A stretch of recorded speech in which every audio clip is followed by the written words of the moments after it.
폭풍이 있지요. 그중 우리 대한민국 역사에서 기억할 폭풍은 방금 전 지나간 카눈만이 아닙니다.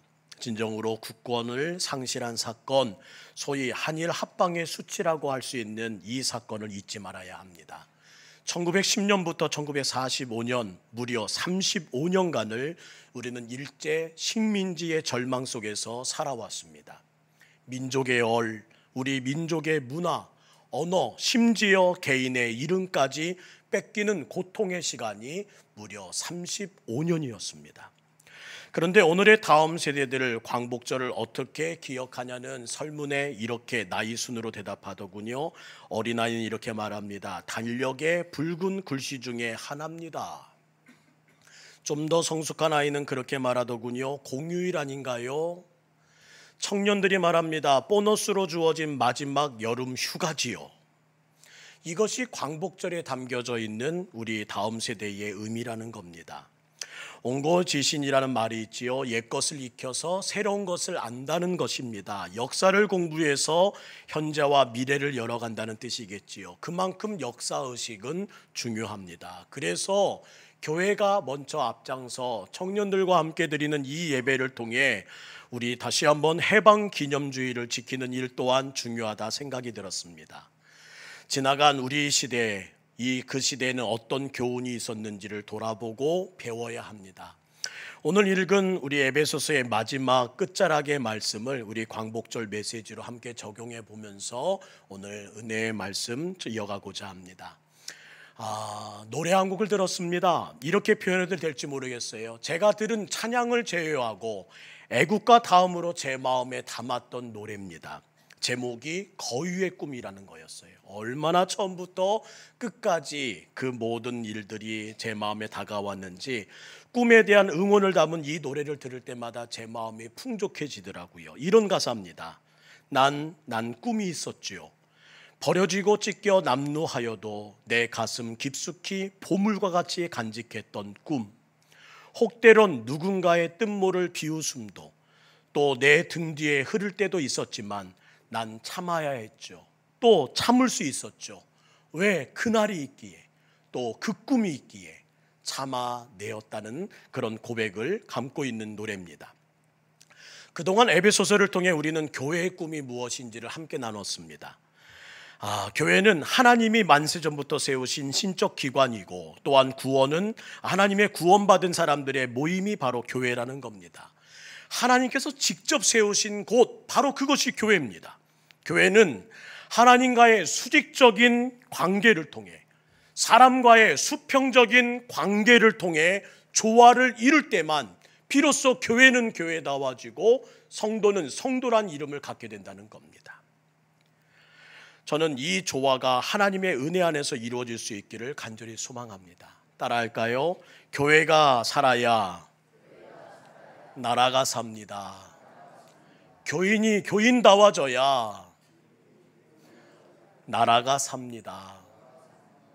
그래서 하나님은 두 가지를 우리에게 말씀하십니다. 하나님과의 수직적인 관계를 위해서 우리는 예배를 붙잡아야 된다는 거예요. 예배. 그것이 에베소서의 가르침이었습니다. 에베소서 1장 14절의 말씀을 배웠듯이 우리를 구속을 찬송하게 하려 하심이라고 말씀하세요.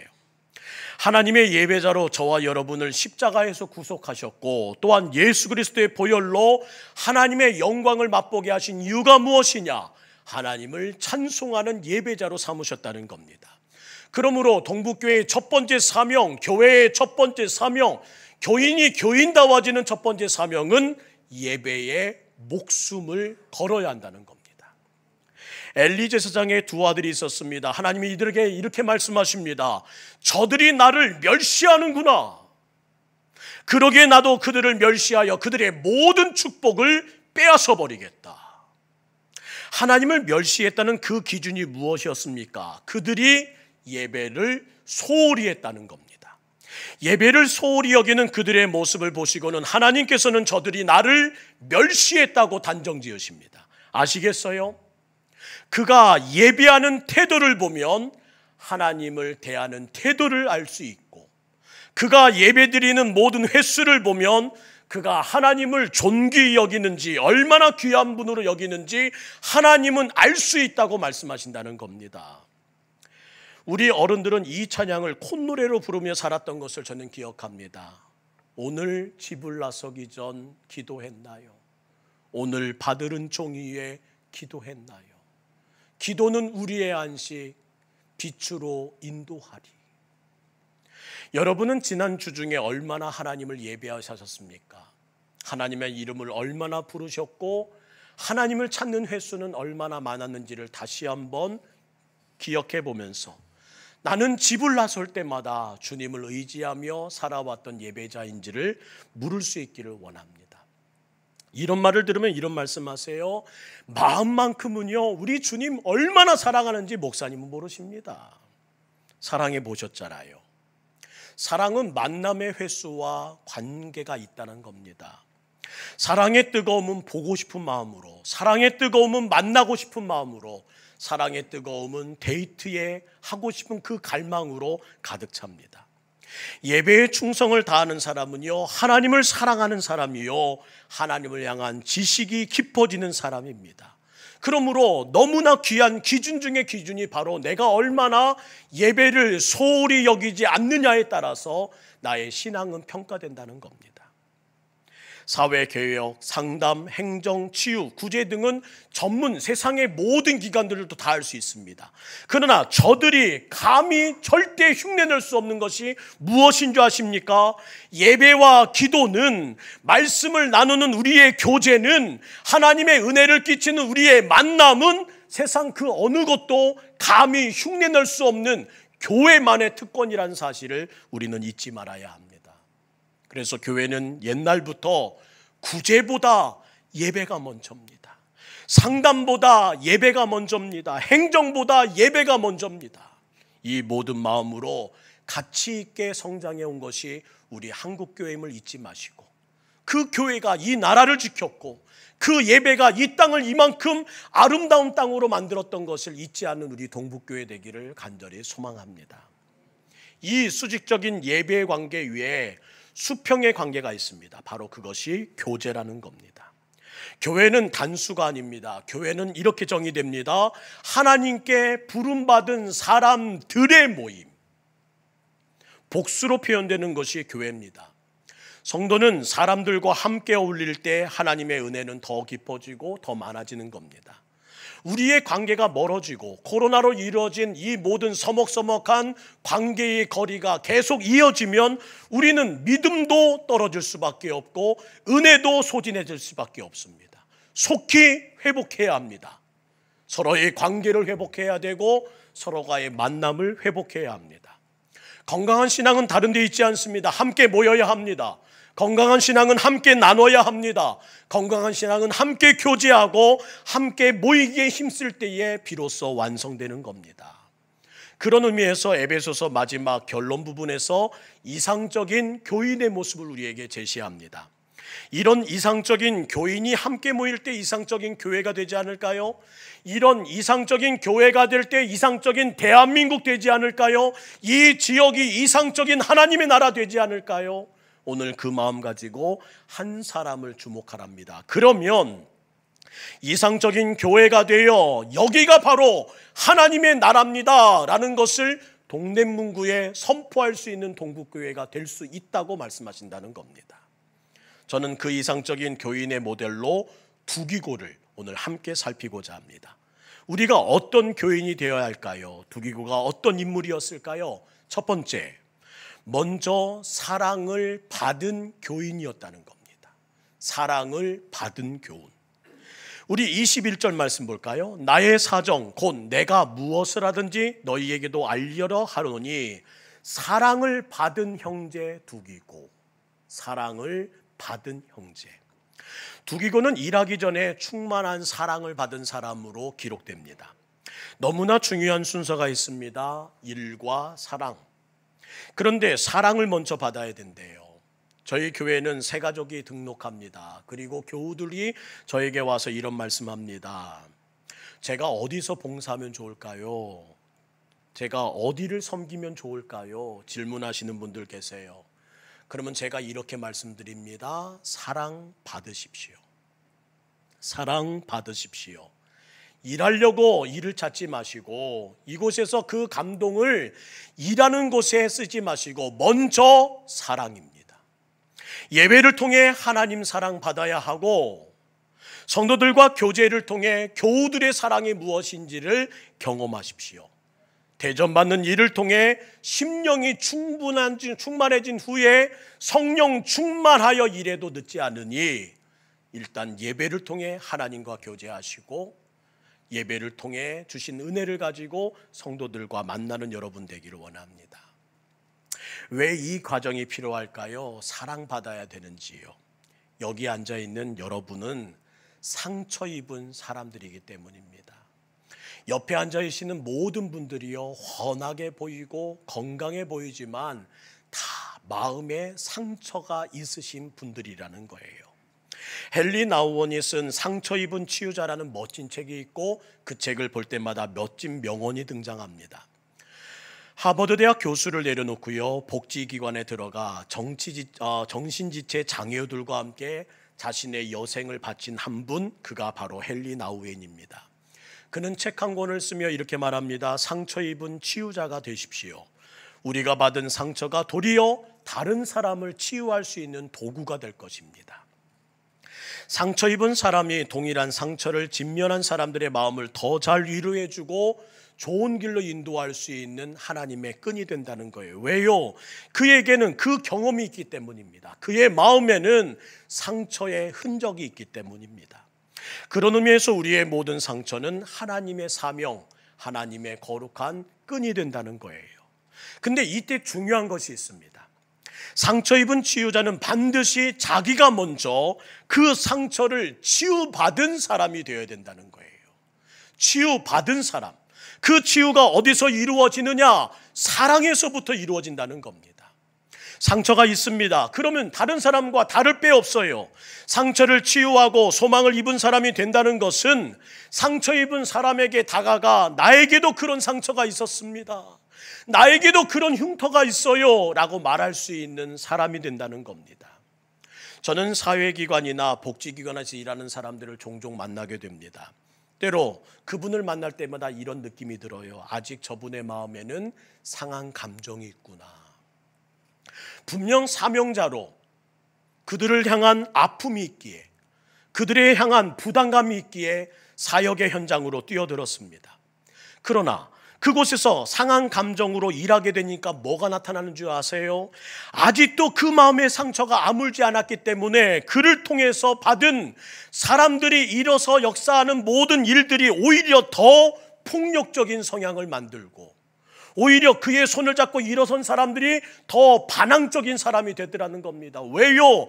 아직 상처가 남아있는 그 심령으로 사랑이라는 이름으로 살아왔기 때문에. 상처를 치유받지 못하면 이 일이 반복된다는 겁니다. 우리나라가 그런 대표적인 나라 아닐까요? 상처가 치유되지 않은 채 그 나라의 아픔을 알고 그 민족의 아픔을 알고 그 이웃의 아픔을 알기에 무작정 뛰어들었습니다. 그러다 보니 상처받지 않은 이 심령으로 보듬은 영혼들이 더 공격적이고 더 저항적이고 더 반항심만 커가는 건 아닐까요? 부모가 자녀들을 그렇게 키우고는 것은 아닌지, 내가 함께 교제하는 우리 교우들에게 그 마음을 고스란히 또 베풀고 있는 건 아닌지, 사회에 대한 상처가 고스란히 또 전갈되고 남에게 받은 그 상처가 또 상처를 주는 불만으로 만들어지는 이 악순환을 계속 반복하는 것은 아닌지요. 그러한 우리에게 주님 말씀하십니다. 예수님은 제자를 사랑하시되 어떻게 사랑하셨다고요? 끝까지 사랑하셨다. 이 말은 그의 마음에 있는 상처와 그의 마음에 있는 불만이 다 치료될 때까지 끝까지 사랑하시는 예수님의 사랑으로 섰다는 겁니다. 저는 그래서 부탁드려요. 사랑하는 성도 여러분, 사랑하는 일에 지치지 않기를 부탁드립니다. 우리 교회만은 사랑하는 일에 지치지 않기를 주의 이름으로 부탁드려요. 내가 지치는 순간 다시 한번 그 모든 시험거리는 나에게 돌아온다는 겁니다. 나 그 사람에게 지쳤어요. 지쳤다고요. 이 말을 하는 순간 마음에 사단의 시험이 들어왔다는 겁니다. 지구의 온난화가 문제라고 하지요. 그러나 더 심각한 문제가 무엇인지 아십니까? 우리 심령이 사막화되고 있다는 겁니다. 내 심령이 사막화되고 있다는 거예요. 사람들은 다 말합니다. 지쳤습니다. 그래서 하는 말들이 뭐예요? 내가 왜 이 나라를 위해 기도해야 합니까? 지쳤습니다. 우리에게 이 나라가 해준 것이 뭐길래 지쳤다고요? 우리 가족에게 왜 이렇게 목매어 살았는지 모르겠습니다. 내가 왜 자식에게 온 정성을 쏟았는지 모르겠습니다. 나한테 돌아온 게 뭔데요? 다 지쳤어요. 사람들은 거울 앞에 서서 늘어난 주름살과 또한 보이는 세월의 흔적을 느끼면서 다 말합니다. 지쳤어. 이제 나도 지쳤다고. 전신갑주가 무거운 짐이 되어버린 우리의 마음은 서서히 마귀가 독점합니다. 그러면서 모든 자의 마음에 귀에 이렇게 말합니다. 거봐. 이제부터는 네 마음대로 살라고. 너를 먼저 챙기란 말이야. 그 사랑의 공허함이 일탈을 만들어 가야 할 모든 사명의 길을 걷지 못한 채 살아가게 하고, 지쳐버린 사망은 우리의 심령뿐만 아니라 가족의 심령을, 교회의 심령을, 이 나라의 심령을 다 사막이 되게 하여 쩍쩍쩍 갈라진 오늘의 땅을 우리는 보게 만듭니다. 그래서 8월의 신앙운동은 사랑한 데이입니다. 사랑한 데이. 하루하루 사랑하는 일에 지치지 않는 여러분 되기를 주의 이름으로 부탁드립니다. 끝까지 지치지 마시고 자녀를 사랑하며 가족을 사랑하며 교회를 사랑하며 이 나라를 사랑하는 여러분 되기를 주의 이름으로 부탁드립니다. 두 번째, 진실한 사람이 되어야 된다는 거예요. 21절 후반절도 읽어볼까요? 주 안에서 진실한 일꾼인 두기고가 모든 일에 너희에게 알리리라. 진실이 뭘까요? 겉과 속이 같은 겁니다. 그런 사람들은 진실하다라고 표현하더군요. 무디 목사님의 글 가운데 인격을 이렇게 정의하셨습니다. 인격이란 아무도 보는 이 없을 때의 당신의 모습입니다. 누가 보고 있을 때 잘못하는 사람은 없습니다. 보지 않으니까 문제라는 거예요. 미국의 시카고 대학의 야구 감독으로 42년간 봉직한 스태그 감독이란 분이 계십니다. 아주 전설적인 야구 감독이라 하더군요. 그는 강직한 성품과 정직한 인격으로 유명한 사람이었습니다. 그가 이끄는 팀이 대학야구 선수권대회 결승전에 올랐습니다. 그리고 결승전이 밝았습니다. 안타를 쳤습니다. 2루에 있던 선수가 막 뛰어 3루를 받고 홈으로 들어오는 그 찰나입니다. 그가 뛰어나가 외칩니다. 선수에게 이렇게 말해요. 3루로 돌아가. 3루로 다시 돌아가. 다시 3루를 밟고 와야 돼. 밟지 못했어. 그러자 이 선수는 말합니다. 심판도 못 봤어요. 그래도 돌아가. 결국 3루를 밟고 돌아오는 바람에 아웃당하고 맙니다. 이 일로 결국 결승전은 패하고 말았고 그는 감독직을 내려놓게 됩니다. 이런 일이 있을 수 있을까요? 결승전인데요. 심판도 못 봤어요. 근데 감독이 뛰어나와 다시 돌려보내는 겁니다. 저는 이 사건을 보면서 이런 생각 들었어요. 이것이 바로 기독교 정신이다. 겉과 속이 똑같기 위해 발버둥 치는 인생, 이게 바로 기독교 아닌가. 누가 보지 않더라도 자기 자신의 정직을 고집하여 살아가는 것이 교회의 길이고 정말 성도의 길 아닌가. 나는 사람들 다 보지 못해도 누가 보고 계시기에? 우리 하나님이 나를 보고 계시기에, 우리 하나님이 교회를 보고 계시기에 나는 겉과 속이 같음을 발버둥 칠 수밖에 없는 하나님의 자녀입니다. 여러분, 남자들은 군대 문화 잘 아실 겁니다. 이장패천이라는 사자성어가 있지요. 눈 가리고 아웅, 이것이 군대 문화입니다. 보이는 곳은 깨끗합니다. 그러나 안 보이는 곳에는 먼지가 쌓이고 문제가 쌓입니다. 우리에게는 성실함이 기본이 되어야 되는 인격이라는 거예요. 누가 보나 안 보나 같은 사람. 저 목사입니다. 그러면 그 한마디에 이 정의가 내려진다는 거예요. 그래, 저 목사님은 목사라고 하니까 보나 안 보나 같은 사람일 거야. 저 예수 믿는 크리스찬입니다. 그래, 크리스찬이니까 저 사람은 보나 안 보나 같은 사람일 거야. 이 땅에서 우리는 그러한 인정을 받고 살아가는 사람입니까? 하나님 앞에서 늘 신전의식으로 살아가는 사람이라면, 코람 대오의 거룩한 기독교 정신으로 살아가는 사람이라면 우리 나라, 우리 교회, 우리 가정, 우리 인생은 지금보다 더 건강하고 지금보다 더 인정받게 될 것입니다. 그게 바로 나라 사랑 아닐까요? 그게 바로 하나님의 이름을 영화롭게 하는 우리의 걸어갈 길이 아닐까요? 저는 우리 동북교회만은 더 진실한 길을 걸어갈 수 있는 하나님의 자녀 되기를 주의 이름으로 축복합니다. 목사님이시라고요? 예수 믿는다고요? 그러면 제가 믿지요. 그러면 제가 믿을 수 있지요. 예수 믿는 청년이라고? 그러면 내가 믿지. 예수님이 믿는 가정의 자녀라고? 그러면 내가 믿지. 앞으로 이 땅에서 그런 인정받는 우리 교회, 우리 나라에서부터 칭찬듣는 우리 모든 성도 되시기를 주의 이름으로 축원합니다. 세 번째는 연결하는 사람이었다는 거예요. 우리 22절 말씀 함께 읽을까요? 시작. 우리 사정을 알리고 위로하기 위하여 내가 특별히 그를 너희에게로 보내었노라. 속마음을 연결하는 사람이라는 별명을 두기고는 갖고 있었다는 겁니다. 사람의 마음을 콕 집어 이해해줬던 사람이었대요. 바울의 마음을 콕 집어 이해했고 에베소 교인들의 마음을 콕 집어 이해해줬던 사람, 그 사이에서 가감 없이 편견 없이 자기의 주장 없이 잘 전달해 주었다. 그러므로 두 사람의 끈끈한 정을 만들었고 따뜻한 사랑이 쌓이게 하는 교회를 만든 사람, 그가 바로 두기고였습니다. 우리나라 말에는 고자질이라는 말이 있습니다. 고자질은 둘을 연결합니다. 이 사람과 저 사람을. 그러나 허물을 들추면서 연결하는 것이 고자질입니다. 잘못을 들추는 사람, 지적하는 사람이 있어요. 그런데 두기고는 달랐다는 겁니다. 아픔을 연결해 주는 사람. 그는 이 사람의 아픔을 목격하고는 이렇게 말합니다. 성도 여러분, 저 사람에게 이런 아픔이 있대요. 우리 기도해 줍시다. 우리 아무개 성도가 이번 주 장례를 치렀대요. 우리 그분 위로해 주러 갑시다. 오늘 이 가정이 이런 아픔이 있대요. 우리 그 가정 외면하지 맙시다.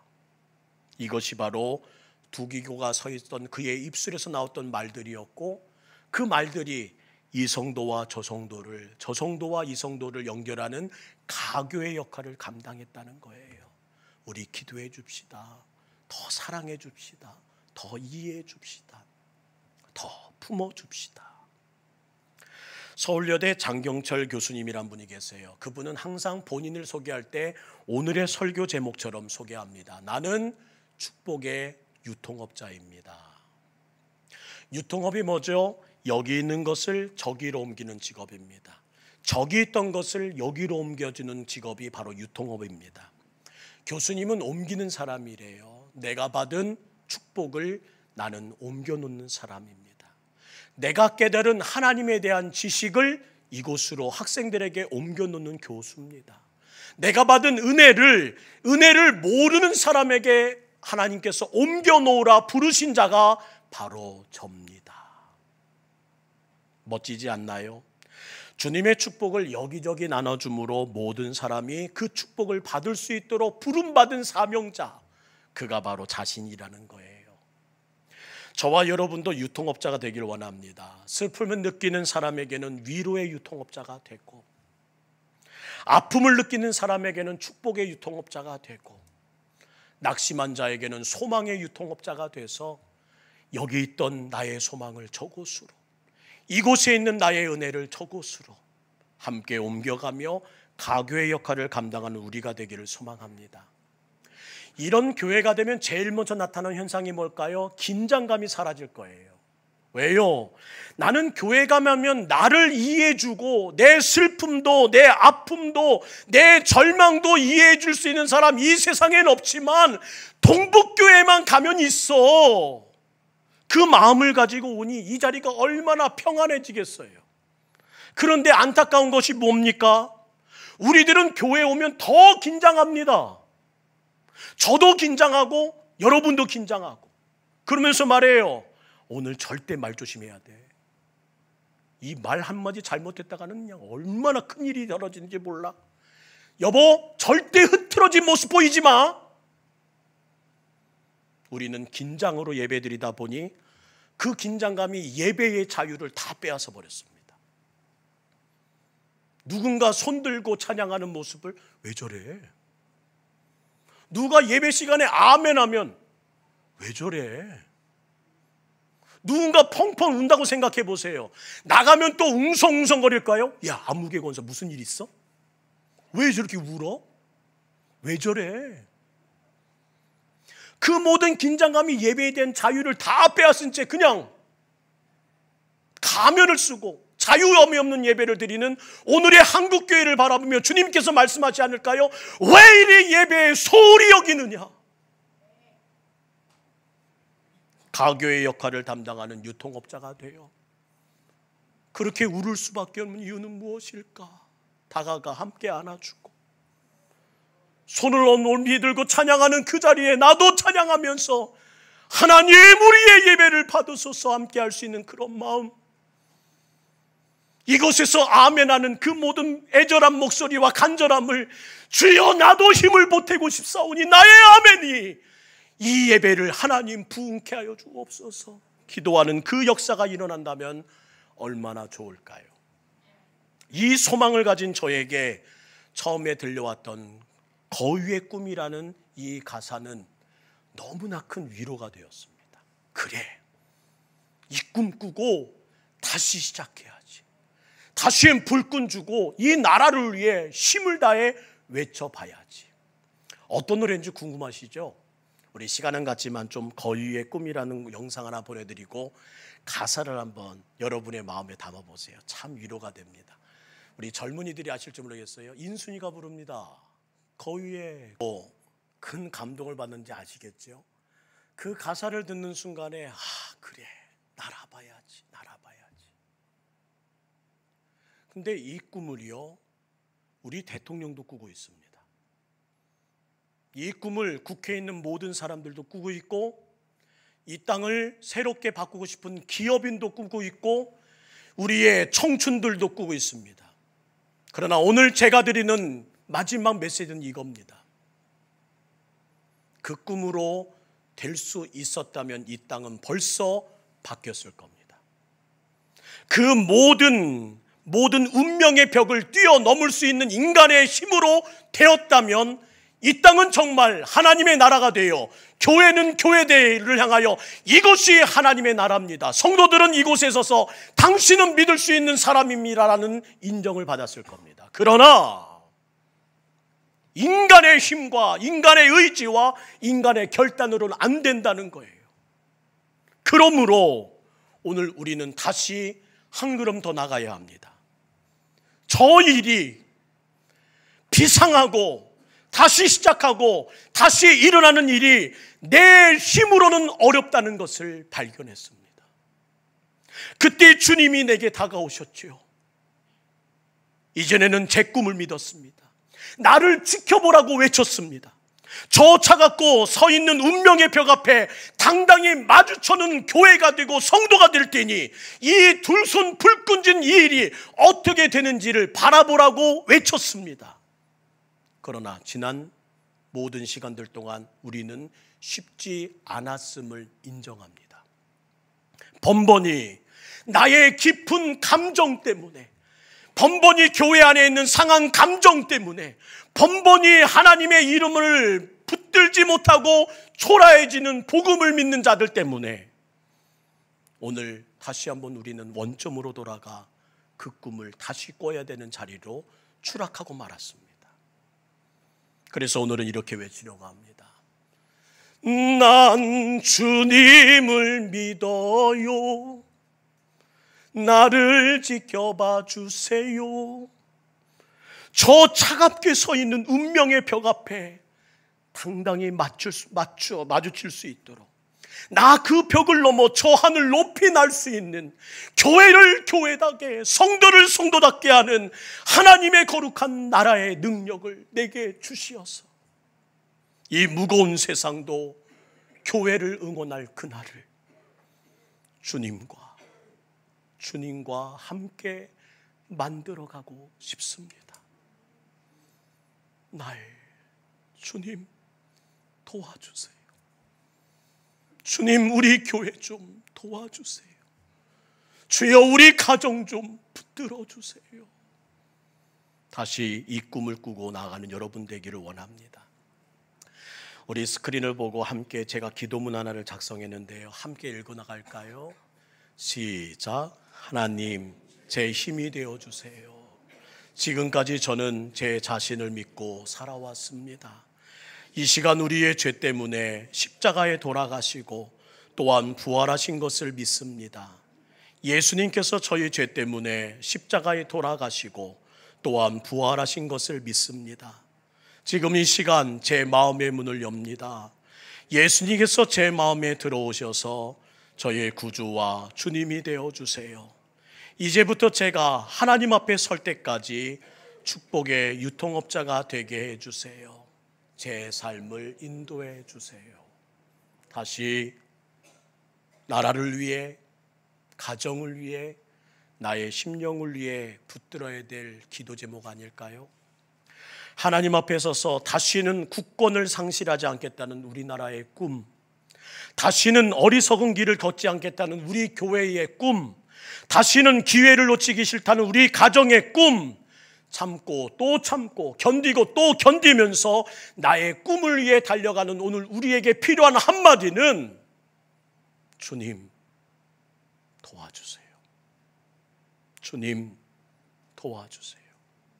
나로 하여금 하나님의 축복을, 하나님의 은혜를, 하나님의 소망을 나르는 유통업자 되게 해 주세요. 이 땅에도 그런 사람 있겠지요. 그 마음 가지고 기도하는데 설교를 마치는 그 순간에 반가운 소식 하나가 들었습니다. 제가 아는 분이 여수경찰서장의 표창을 받았다는 소식이었어요. 무슨 일로요? 지난 7월 한 건물에 화재가 났답니다. 4층에서 불이 난 그 모든 불이 위로 막 올라가는 거예요. 삽시간에 모든 건물은 시꺼먼 먼지로, 그을림으로 가득합니다. 근데 5층에 어떤 사람이 살았느냐? 휠체어를 타는 부부가 있는 거예요. 남편이 휠체어를 탑니다. 그 불은 삽시간에 불러와요. 그러자 남편이 말합니다. 여보, 나가. 나는 못 나가. 엘리베이터는 이제 멈춰섰습니다. 그리고 갈 길은 없습니다. 그리고 아내는 펑펑 웁니다. 다가오는 죽음 앞에 무반응하며 그 불길 앞에 자신을 떠미는 남편을 바라보며 너무나 마음이 속상해서 안 돼요, 안 돼 하며 그는 부르짖고 있습니다. 그때 그 부르짖음을 누가 듣고 뛰어오는 거예요. 바로 옆집에 살았던 한 사람. 위기 상황에 있는 한 영혼을 붙들고자 그는 말합니다. 제 등에 업히세요. 그러자 남편은 말합니다. 내 몸이 너무 무거워서 정녕 나를 못 업어. 아니에요, 아니에요. 나는 끝까지 업고 갈 겁니다. 그리고 5층에서부터 1층까지 다리를 못 쓰는 한 남자를 업고 뛰어내려오기 시작합니다. 그것을 지켜본 아내가 너무나 감사해서 편지를 보냈더라고요. 그리고 그 일이 기념이 되어서 저렇게 표창을 받는 일이 생겼다는 겁니다. 그분이 누구냐고요? 우리 교회 최경숙 권사님의 장남이 되는 나무창 성도님이십니다. 지금도 신앙 안에서 큰 하나님의 자녀들은 저렇게 축복의, 생명의, 위로의, 구원의 유통업자가 되고 있구나. 우리 교회 청년, 우리 교회 성도, 동북교회 참 자랑스럽다. 저는 앞으로 우리나라가 하나님을 믿는 우리 때문에 덕받으면 좋겠습니다. 우리 때문에 한 영혼이 더 구원받고 제발 알아달라고 그렇게 편지를 쓸 수 있는 많은 사람 생길 수 있기를 원합니다. 그런 마음 가지고 오늘 이 기도 제목 가지면 어떨까요?